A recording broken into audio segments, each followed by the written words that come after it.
ازيكم يا حلوين؟ عاملين ايه؟ النهارده يوم جديد ومعاكم توته مطبخ حلو وحادق. النهارده هنعمل شوربة العدس لزوم الشتاء، يعني حبيبتنا كلنا هنعملها مع بعض ان شاء الله. وهوريكم التريكات عشان تطلع معاكم جميلة ويطلع معاكم حلو جدا جدا زي ما انا بعمله، زي ما والدتي بتعمله. يلا بينا نبتدي الفيديو. قبل ما نبتدي الفيديو، لو اول مرة تشوفونا اشتركوا في القناة وفعلوا زر الجرس عشان يوصلكم كل جديد. يلا بينا اعملوا لنا لايك قمر زيكم كده. هنعمل العدس بتاعنا. معايا ايه؟ معايا عدس اصفر عادي خالص بالشكل ده. ممكن تجيبيه مغلف، ممكن تجيبيه سايب من عند العطار، على حسب انتي بتستخدمي ايه.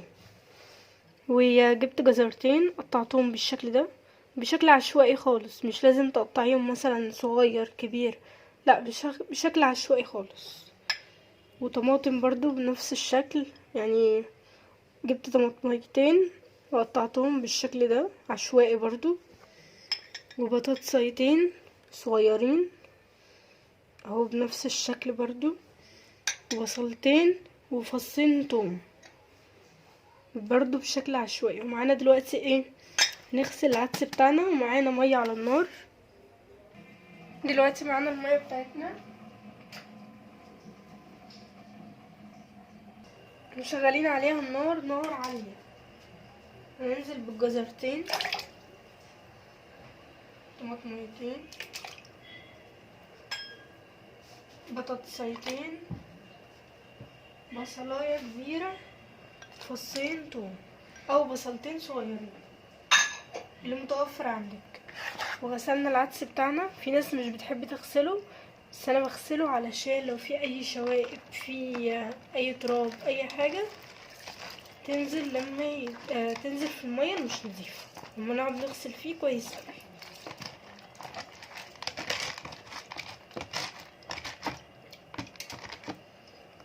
نسيبه بقى على النار عالية.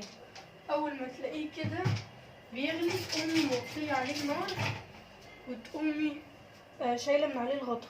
احنا دلوقتي هنغطيه عادي خالص ومعلين عليه النار. اول ما تلاقيه اللي هو فضل يغلي كده ويطلع في برقيع ويعلى يعلى كده، تشيلي الغطا وتوطي عليه. وبرده هوريك دلوقتي بعد ما ضربت العدس بتاعي في الخلاط اهو وصل للقوام اللي انا محتاجاه. ممكن تخليه اتقل اخف زي ما انت تحبي. ومعايا الشعريه بتاعتي حوالي ربع كيلو او اكتر شويه. ومعايا كركم وكمون وتوم مفروم وشويه كزبره ناشفه. دلوقتي معانا حله على النار فيها سمنه. الحله بتاعتنا على النار فيها حوالي 4 معالق سمنه كبار. هننزل بالشعريه،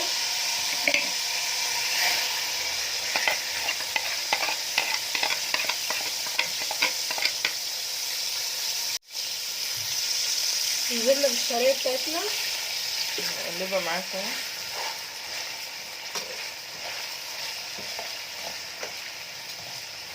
على حسب راحتك، عايزه تكتري السمنه تقللي السمنه، بس هو العدس بيحب السمنه كتير.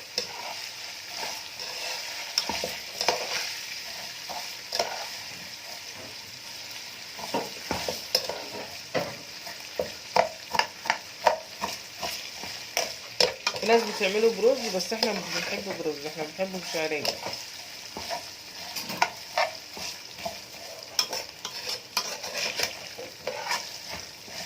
بجد بيطلع طعمه تحفه تحفه تحفه، احسن من الرز بكتير. وبيبقى حلو قوي في ايام الشتاء دي بالذات، بيبقى لذيذ كده، تحسي بدفى كده جميل قوي.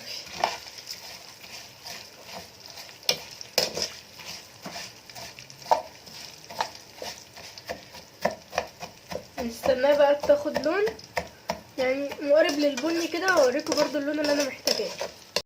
دلوقتي وصلنا للون اللي احنا محتاجينه. هنحط بقى الماجي. الماجي انا نسيت اقول عليها، بس اكيد كلنا عارفينها، مرقه الدجاج بتاعتنا او المرقه الفوريه على حسب المتوفر عندك. لو عندك مرقه لحمه حطي. احنا حطينا حوالي 3 مكعبات.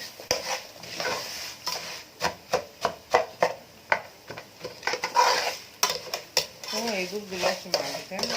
احنا بنحطها دلوقتي عشان تدوب مع السمنه. يعني نحط الثوم. هناخد حته توم صغيره بسيطه كده مش كتير، وهنحط شويه كمون حطيناهم كلهم. تبقى كزبره، هنحط حبه كزبره برضه، رشه كزبره ناشفه.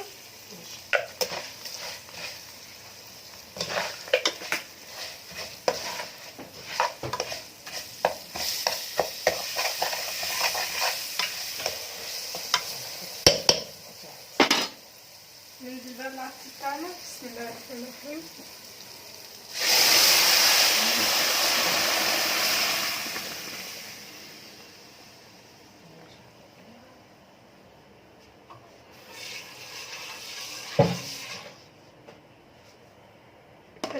هنقعد بقى نقلب معاكم شويه كده يدي غلوه كده، وهندوق بقى الملح بتاعه ونظبط الملح بتاعه. بس هنحط بقى معاكم بقى التوابل بتاعته. هنحط حبه كمون، حبه كمون، حبه كركم، رشه كركم بسيطه قوي عشان ما يمررش منك. لو عندك بقى ثوم بودره، بصل بودره.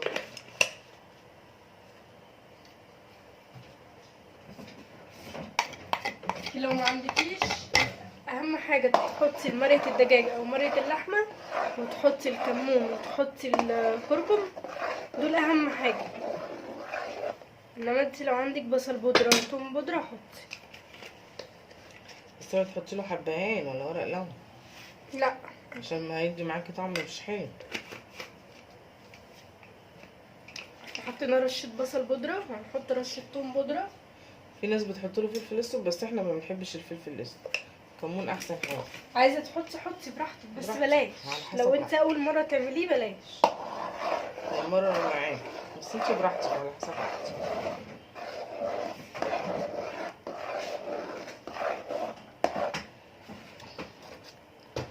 الثوم دلوقتي والكمون والتوابل دي كلها اول ما يغلي كل ده هيعمل.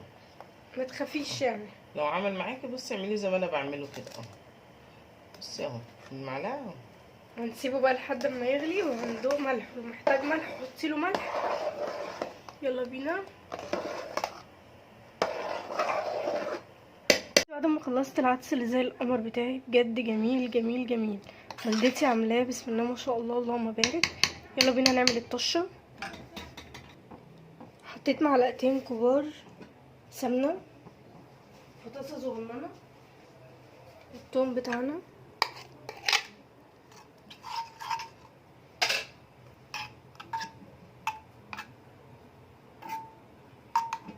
نجيب بقى شويه كزبره ناشفه،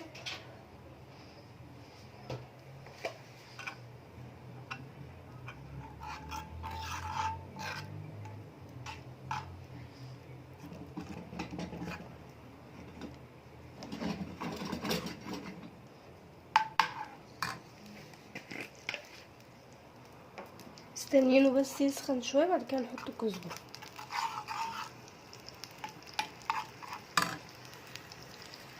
دلوقتي بعد ما سخن نحط الكزبره الناشفه بتاعتنا.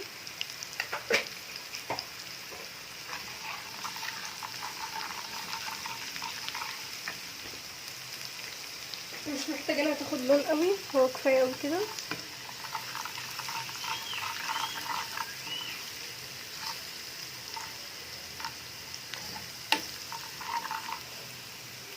ننزل بالعدس القمر.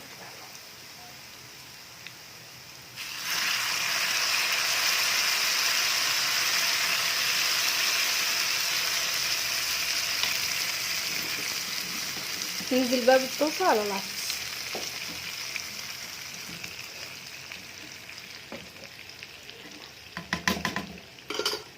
بسم الله.